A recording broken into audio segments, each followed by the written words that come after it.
nilakad namin kanina kasama ang news team natin na nanggaling doon sa airport area sa Barangay 88. Ito yung dulong barangay sa Tacloban City, sa coastal barangay po, malapit sa airport.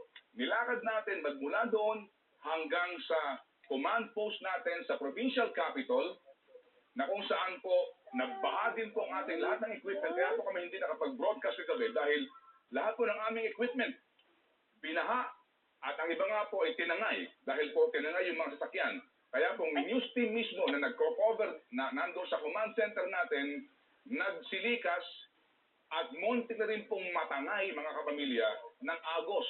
Pero po, uulitin ko lang po na sa lahat po ng kamag-anak ng news crew na kasama namin, ano po, pati po sa butihing misis ni Bert Apostol, sa lahat po ng aming kasama, ano po lahat po ng kami sa awa po ng Panginoon Diyos ay ligtas, maging si Atom Araulio at ang kanyang team ay ligtas po.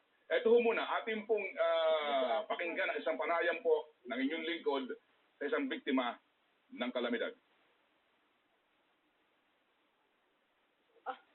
Tatay.